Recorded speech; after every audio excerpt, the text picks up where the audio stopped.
Asyhadu an la ilaha illallah wa asyhadu anna Muhammadan abduhu wa rasuluh. Allahumma salli wa sallim wa barik ala sayyidina Muhammad wa ala alihi wa ashabihi wa li baitihi wa dhurriyyatihi ajma'in, ma ba'du. Para asatiz, para kiai dan para imam, para muazzin, para dewan masjid, semoga Allah berkahi beliau-beliau ini. Amin. Kalau beliau ini enggak bersekutu, acara ini enggak ada, benar enggak? Maksanya soleh bener ya? Karena nama beliau memang Kiai Soleh. Insya Allah kalau waktu kami luang, kebetulan saya juga tinggal nggak jauh dari sini. Nanti kita agendakan kajian kitab di sini, insya Allah. Ya. Udah dijawab Kiai?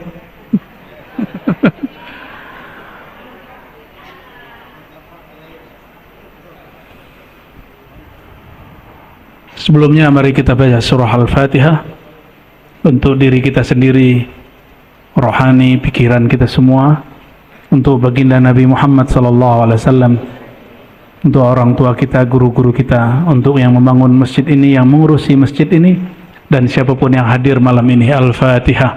A'udzubillahi minasyaitonir rajim. Bismillahirrahmanirrahim. Ya kenapa ya? Bismillahirrahmanirrahim. Amin.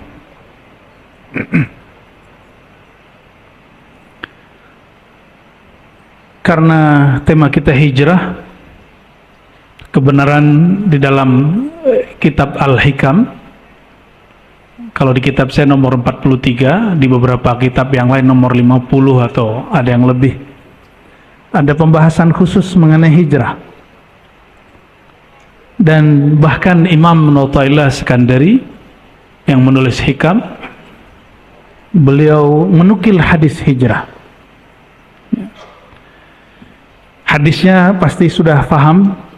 Faman kanat hijratuhu ya ilallah wa rasulihi fahijratuhu ilallah wa rasulih. Ini hadis pertama yang diajarkan guru kami Kiai Ali Mustafa Yaqub di sini. Dulu ngajar kitab Arba'in, masih ingat? Yang dulu ikut kajian Kiai Ali Mustafa Yaqub pasti ingat, ya. Beliau khatam kajian kitab, beberapa hari setelah itu beliau juga khatam umurnya. Jadi masjid ini saksi salah satu masjid terakhir yang beliau jambangi sebelum beliau wafat, ya. Semoga guru kami diridhai Allah di alam sana. Amin. Apa kata Imam Athaillah Iskandari? Bismillahirrahmanirrahim. Wanzur ila qaulihi sallallahu alaihi wasallam. Perhatikanlah sabda Nabi Muhammad sallallahu alaihi wasallam.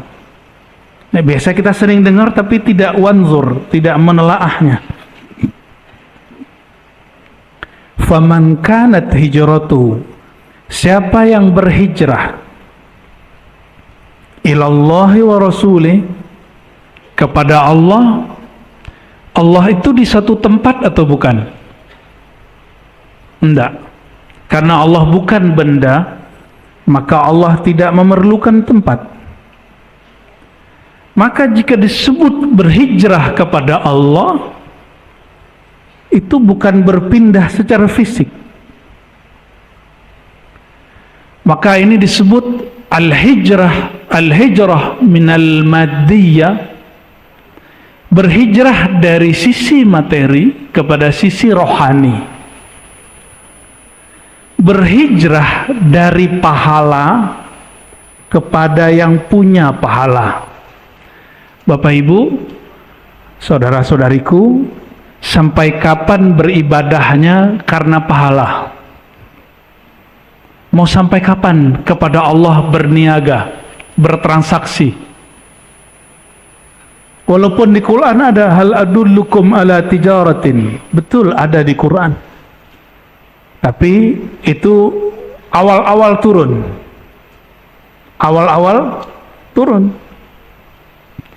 Hadis ini mengajarkan apa? Siapa yang hijrahnya untuk Allah dan Rasul, Berarti siapa yang berpindah, yang gerak hidupnya untuk Allah yang maha zahir dan maha batin, berarti dia mulai beribadah itu bukan lagi karena transaksi pahala. Seandainya tidak ada ustadz yang mengatakan sholat duha melancarkan rezeki, masih sholat duha kah? Bagaimana? Saya kurang yakin. Seandainya umroh, antara umroh dan umroh itu ampunan dari Allah, seandainya tidak ada hadis itu, mungkin orang-orang tidak mau umroh.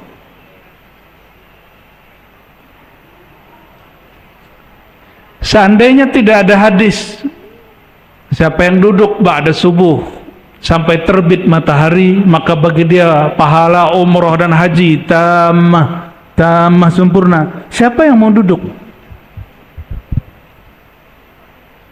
Nabi berbicara begitu kepada sahabat yang awam. Sahabat yang awam.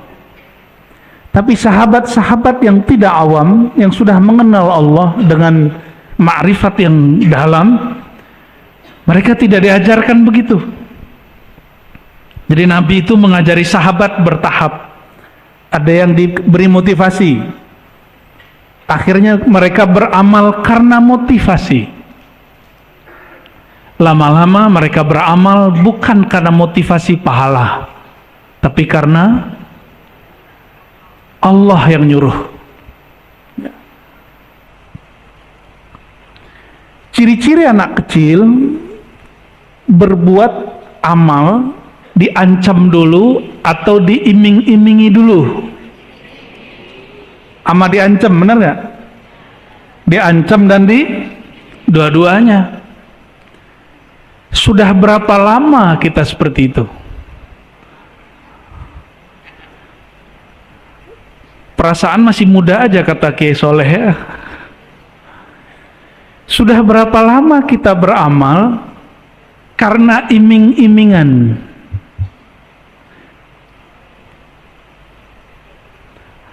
Kalau anak sudah gede, dia sholat itu bukan lagi karena diancam atau tapi karena dia sadar.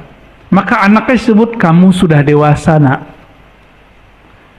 Ini yang di depan saya sudah dewasa belum rohaninya?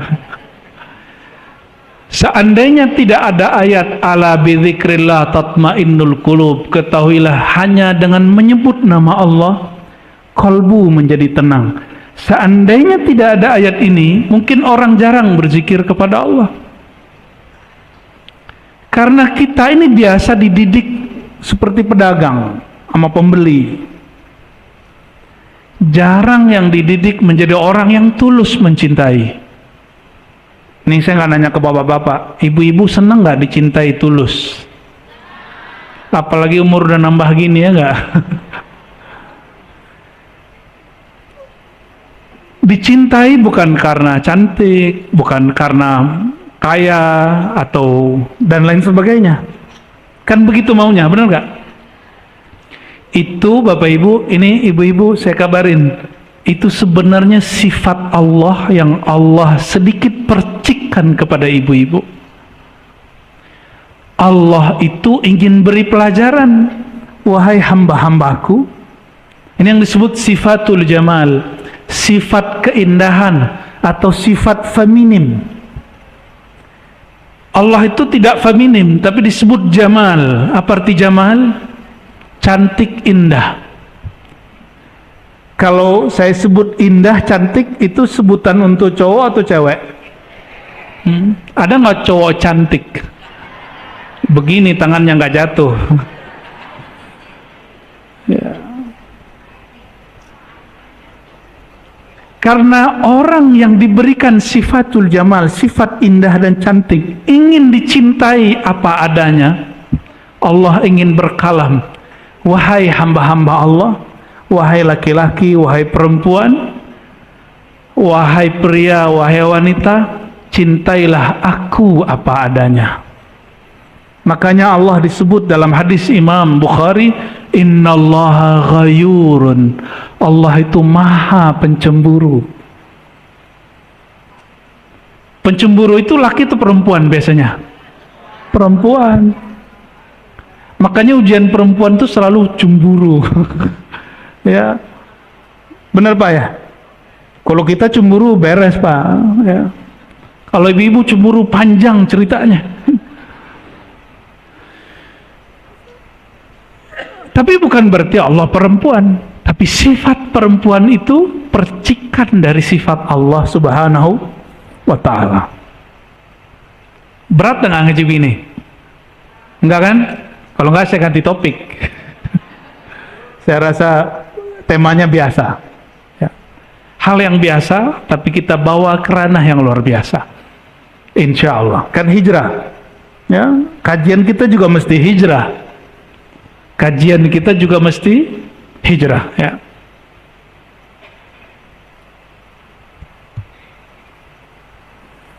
Kata Imam Mu'tailah, wa ta'ammal hadzal amr in kunta dha fahmin wassalam.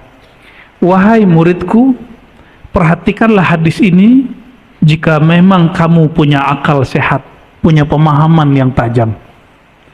Lalu oleh Imam Al-Khatib Al-Waziri, beliau menukil kalam Imam Abu Yazid ya. Abu Yazid ini didatangi oleh seorang laki-laki. Lalu laki-laki ini mengatakan, ya Sayyidi Ausini, wahai Tuan Syekh, wahai Pak Kiai, kira-kira begitu sekarang, wahai Pak Kiai Soleh gitu ya. Kalau di sini kiainya siapa? Abu Yazid. Abu Yazid ini wafat tahun 261 Hijriah. Ini ilmu Kiai Mustafa Yakub menghafalkan wafatnya ulama ya. 261 Hijriah. Sekarang kita 1440. Bener. Jangan salah lagi loh. Berarti sebelum maghrib tadi berapa? 1440. Dalam Islam waktu itu dimulai dari maghrib. Makanya ada doa sebelum berpisah dengan tahun lalu, ada doa setelah masuk ke tahun baru. Meskipun oleh sahib kita yang di luar sana, bukan di luar masjid, di luar pikiran kita, tradisi itu disebut bid'ah, tapi ulama kita bilang tidak. Kenapa? Ini mengikuti Umar. Sayyidina Umar dialah yang mempelopori tahun baru Hijriah. Kalau Umar sudah buat, maka kita isi dengan doa. Man sanna sunnatan hasanatan falahu ajruha wa ajru man amila biha. Ya, kalau orang buat sesuatu yang baik, siapa yang ikutinya dapat keberkahan kebaikan. Ya. Imam Abu Yazid ditanya, wahai Tuan Syekh, wahai Pak Kiai Abu Yazid, tolong beri aku nasihat. Sering datang ke Kiai terus ngomong, Pak Kiai nasihati saya, benar nggak? Nah, itu tradisi ulama salafus saleh. Lalu Imam Abu Yazid berkalam, in a'taka minal arsy ilal farsh faqul lahu la innama anta urid. Kata Imam Abu Yazid, wahai sahabatku, jika engkau diberikan Allah kejayaan aras itu dia puncak surga. Surga itu yang tertinggi apa? Firdaus. Tapi langit-langitnya surga Firdaus, langitnya itu aras. Berarti puncaknya surga Firdaus aras Allah. Yang boleh naik aras itu cuma orang-orang spesial. Di surga Firdaus hanya boleh bertemu Allah 2 kali dalam sehari, sedangkan di aras boleh setiap saat. Maka banyak nanti di antara kita antri ingin masuk surga Firdaus. Dari surga Firdaus nggak puas, ingin masuk ke naik ke aras Allah, tapi nggak mudah. Nggak mudah. Ketemu kiai aja sulit, apalagi ketemu Nabi Muhammad sallallahu alaihi wasallam ya. Bener nggak ketemu Kiai sulit?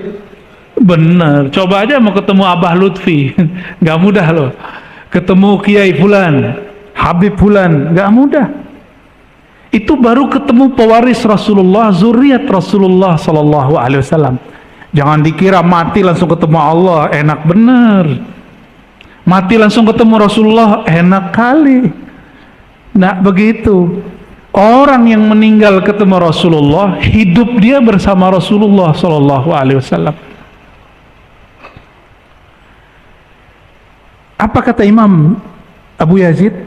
Seandainya engkau diberikan sorga, puncaknya sorga, aras, atau kenikmatan dunia, al-faros. Al-faros itu nikmat kasur, maksudnya nikmat menikah. Faqul lahu la, jawablah, katakan kepada Allah, ya Allah, bukan ini yang aku mau.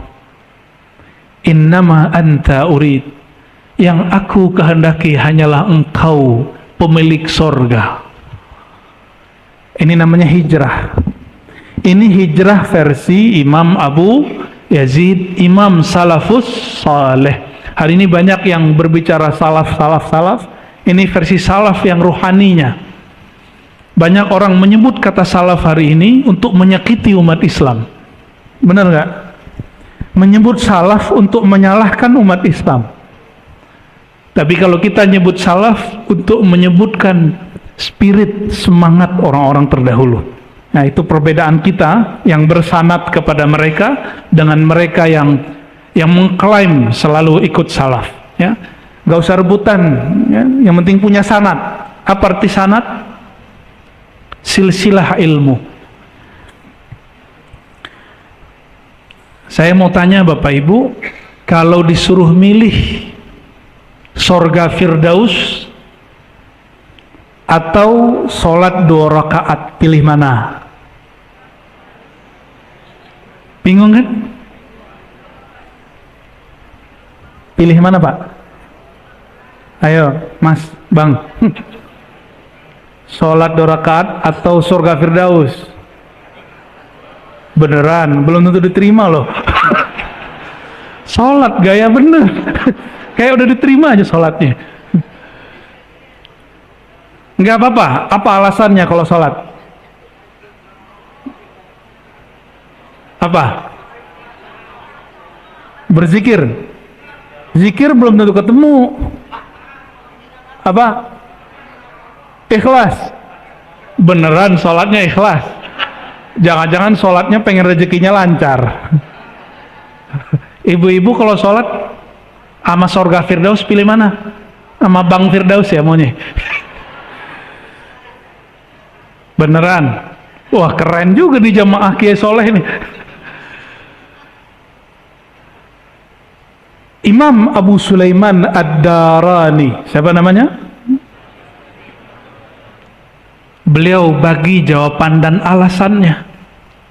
Kata beliau, la in khuyyirtu baina rak'atain wa dukhulil firdaus lakhtartul rak'atain. Beliau ini dibuli oleh sebagian orang yang tidak faham bab ini, karena beliau mengatakan, seandainya khuyyirtu, aku disuruh milih surga Firdaus atau sholat 2 rakaat, lakhtartur rak'atain, aku akan memilih sholat 2. Tunggu dulu, sholat beliau pasti diterima Pak. Karena beliau sholat itu nggak tahu lagi kiri kanan. Tapi kalau saya milih Firdaus, karena saya belum tahu sholat saya diterima. Ayo yang mana ayo? Mulai bingung kan? Mulai bingung. Kata beliau, li'anni fil firdausi bihazzi, karena aku berharap surga Firdaus itu keinginanku, sedangkan rak'atain bi rabbi, aku bersama yang punya surga Firdausil A'la. Yang benar nih Pak. Udah begitu belum sholatnya? Nah, mirip-mirip. Ini saya kasih ilustrasi.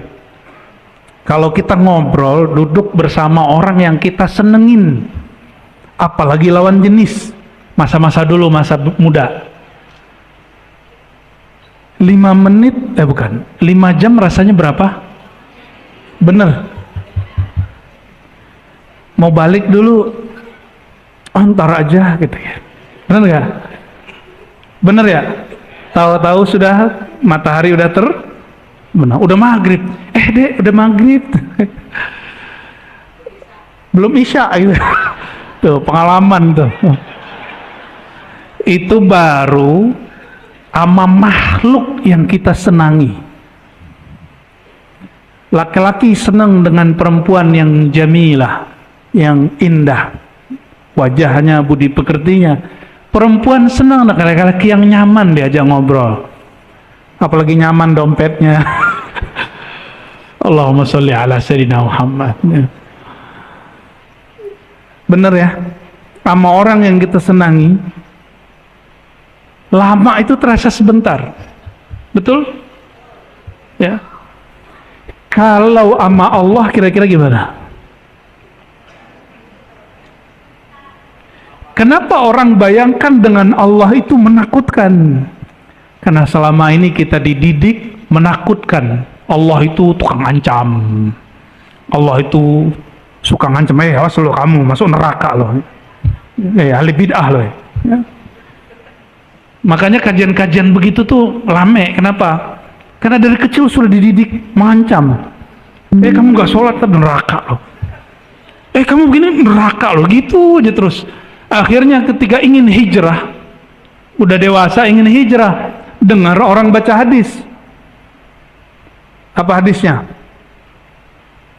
Kullu bid'atin dalalah wa kullu dalalatin finnar. Senengnya bukan main. Setiap bid'ah itu sesat, setiap sesat itu masuk neraka. Awas ente. Jadi orang-orang yang suka kajian-kajian ancam mengancam itu memang dididiknya begitu dari kecil. Jadi bukan salah kelompok itu sebenarnya, tapi memang kita dari kecil dididik bab ancam mengancam. Jadi otak itu udah otomatis.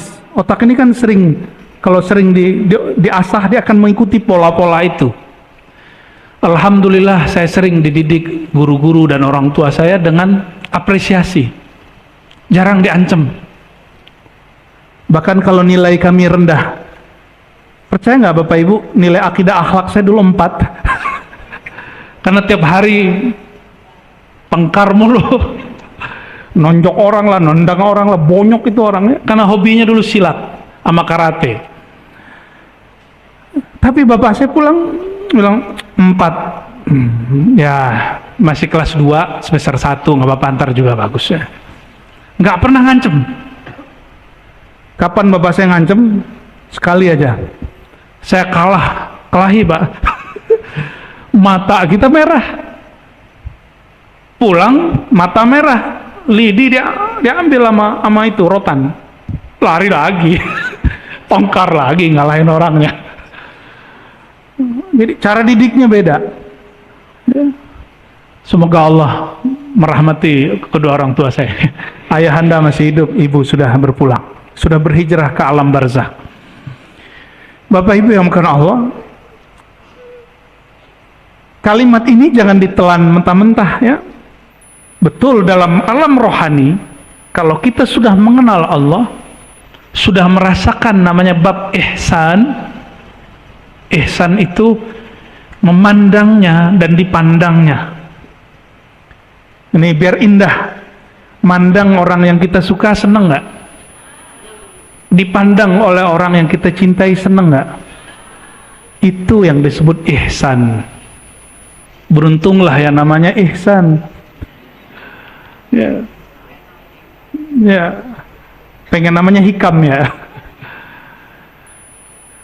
Bener, senang dipandang oleh orang yang kita suka. Senang. Dipandang oleh guru, dipandang oleh orang yang kita anggap mulia, kita senang. Tapi bedanya kalau dipandang guru, ada guru yang kalau mandang kita keringetan. Itu karena gurunya suka ngancem. Ada guru yang jika pandang kita seneng. berbunga-bunga. Begitu nggak? Rasulullah itu digabung dalam diri beliau dua hal itu. Ada bab jamal, ada bab jalal. Sehingga ada sahabat baru datang kepada Rasulullah sallallahu alaihi wasallam. Dia merasa dirinya paling sempurna diperhatikan baginda. Apa kata dia? Dengan pedenya bertanya, "Wahai Rasulullah, apakah aku orang yang paling engkau cintai?" Rasulullah ini jujur. Kalau ditanya begitu, jawabnya juga jujur. "Maaf, orang yang paling kucintai Abu Bakar." Langsung wajahnya ini. Di situ dia tahu Rasulullah itu suka memberi perhatian semua sahabatnya. Wala yaqta' haditha ashabih. Nabi itu kalau sahabatnya ngomong nggak dipotong. Nggak sanggup jadi nabi, Pak. Saya nggak sanggup jadi nabi. Saya kalau orang banyak nanya, saya potong aja. Pertanyaannya apa, Mas? Gitu, langsung begitu. Kalau Rasulullah enggak. Apalagi kita dikasih limit sama pengurus, sekian menit Bu ya, katanya. Ya harus kita potong-potong tuh kalau orang nanya. Ya. Kalau kita belum sampai martabatul khawas, tingkatan setinggi beliau atau murid Imam Ad-Darani, pilihlah surga Firdaus. Tapi kalau sudah tahu ilmu ihsan, sudah merasakan nikmatnya sholat. Udah pernah nikmat sholat belum? Nikmat sholat bukan karena bacaan imam bagus. Mohon maaf nih para imam, bukan. Nikmat sholat itu munculnya dari dalam. Makanan enak di depan, hati lagi nggak enak, makannya enak nggak? Paham? Sorga di dunia itu namanya sholat. Hidangan terindah di alam semesta itu namanya sholat. Apabila seseorang hatinya tidak nyaman, maka dia tidak akan mampu menikmati sholat. Oleh karenanya Bapak Ibu, sebelum sholat handphone matikan. Ya, sebelum sholat duduk berdiri, kalau perlu sholat dulu 2 rakaat. Itu namanya conditioning. Jadi Rasulullah SAW mengajarkan conditioning. Selevel Nabi, conditioning mau zuhur 4 rakaat. Umatnya Nabi berapa rakaat? Beneran 4, paling cuma 1-2 orang ya. Mulai ngamalin mulai besok sunnah sebelum sholat zuhur. Jadi kita udah azan, kita sholat berapa rakaat? 2 rakaat plus 2 rakaat. Itu cara apa? Mengkondisikan hati. Itu rahasianya. Selevel baginda Rasulullah SAW, beliau mengkondisikan kolbunya sebelum sholat zuhur 4 rakaat. Masa kita tidak? Khusus maghrib, karena beliau kadang sholat 2 rakaat setelah azan, kadang tidak. Bahkan di riwayat itu disebutkan siapa yang mau sholat, yang tidak, nggak apa-apa. Maka sahabat Nabi sebelum terbenam matahari mereka sudah duduk di masjid. Ya, kalau kita mungkin duduk di musola, di surau, di langgar, duduk di tempat kita mau sholat, persiapan kolbu. Orang mau ujian aja persiapan, kenapa dia mau sholat dia tidak persiapan? Mulai mau hijrah sholatnya, maka sebelum sholat persiapkan dirinya bertemu Allah Subhanahu wa ta'ala. Allah yang dipandang apa? Baju yang bagus? Enggak. Yang dipandang Allah apa? Kolbu. Maka yang dipersiapkan kolbu. Tapi kolbu ini dia terpengaruh oleh yang zahir. Ya, terpengaruh oleh handphone, oleh mata menonton, oleh gosip, oleh pikiran. Kondisikan kolbu sebelum sholat. Ya. Nah, Rasulullah itu makomnya sudah sampai, sholat itu rehat. Kalau kita rehat dulu baru sholat, beda. Makanya saya nggak yakin kalau tadi jawabnya saya pilih sholat Ustadz. Nah, kurang yakin saya. Belagu benar. Bapak Ibu yang berkata Allah. Waqala Imam Abu Bakar Ash-Shibli Quddasallahu sirrahu. Imam Junaid, pernah dengar Junaid? Junaid al-Baghdadi, Imam Salafus Saleh. Beliau lah yang mengajarkan tasawuf. Jadi kalau ada orang ngomong hari ini tidak ada tasawuf di masa dahulu, di masa salafus saleh, dia berbohong atas ulama salafus saleh. Imam tadi yang saya sebut Darani, Imam Junaid, dan yang pertama kita sebut Abu Yazid, semuanya imam salafus saleh dan semuanya imam sufi. Jadi sufi bukan dari Buddha, bukan dari Hindu, apalagi dari Yahudi. Ya, masa ada ustadz bilang ini dari Shaolin? Ya, kalau nggak belajar sejarah, nggak ngaji hadis, namanya hadis musalsal, ente ngaji, jangan cocok logi. Ya, dalam kajian ilmu hadis ada namanya al-musalsal bisubhah, hadis menerima tasbih dari guru. Lalu tasbihnya dari mana? Dari murid Sayyidina Ali dan murid Sayyidina Abu Hurairah, namanya Al-Hasan Al-Basri. Siapa namanya? Beliau yang pertama kali pakai tasbih. Tasbih dalam pengertian seperti ini. Tapi tasbih yang umum jumlahnya 2000, pertama kali Abu Hurairah.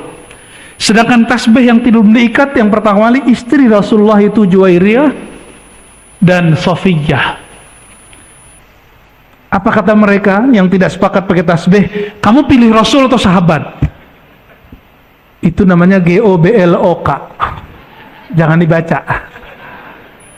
Sahabat itu ikut Rasulullah. Jangan kemudian kasih pilihan ikut Rasul, ikut sahabat. Ikut sahabat itu ikut Rasulullah Sallallahu Alaihi Wasallam.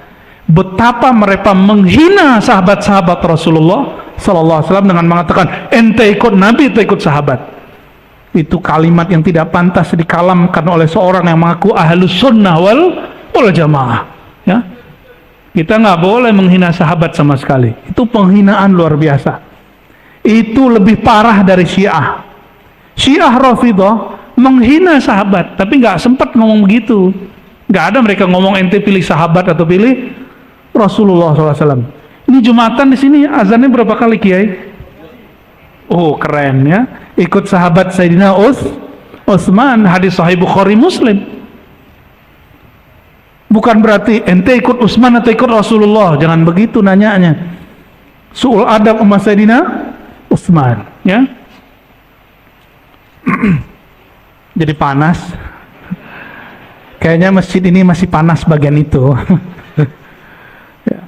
Imam Shibli, imam yang hidup separuh hidupnya lebih di zaman salafus saleh, tapi wafatnya setelah itu. Ya. Imam Shibli wafatnya 334 Hijriah, semasa dengan Imam Abul Hasan Al-Asy'ari dan Abu Mansur Al-Maturidi. Itu imam apa tuh? Imam Asy'ari itu yang ngajarin sifat 20. Allah wujud idam baqa mukhalafatuhu lil hawadisi. Masih belajar gitu nggak di Sunda Kelapa? Lah harus ada yang ngaji gitu. Lanjutannya Asmaul Husna. Lanjutan belajar sifat Allah, belajar apa? Al Asmaul Husna. Itulah inti daripada al iman dan al ihsan. Kalau kita rutin nanti kita ngaji itu aja ya. Insya Allah. Udah senang duluan. Imam Shibli mengatakan ihdhar makrahu walau fi qawlihi kulu washrabu. Hati-hatilah engkau wahai tuan, wahai laki-laki ataupun perempuan, dalam segala hal, meskipun dalam hal makan dan minum. Kulu washrabu. Apa maksud beliau berkalam begitu? Hati-hati walaupun dalam makan. Kalau orang awam, nah mau sampai kapan kita jadi orang awam? Itu hanya hati-hati di awal makan dan di akhir makan. Awal makan baca bismillah, akhir makan alhamdulillah. Tapi kata Imam Shibli, kalau engkau mau hijrah, hati-hati di saat makan. Hal anta ta'kul ma'ahu am la? Apakah engkau makan dan merasakan kebersamaan dengan Allah atau tidak? Apakah saat engkau makan, engkau berpikir, nasikah yang mengenyangkan? Kalau orang berpikir nasi yang mengenyangkan, disitulah tumbuh sifat tamak. Jadi kapan orang tamak? Kalau dia meyakini nasi yang mengenyangkan. Kapan orang mulai korupsi? Jika dia mengira duitlah yang membahagiakan. Sama itu. Jadi kalau megang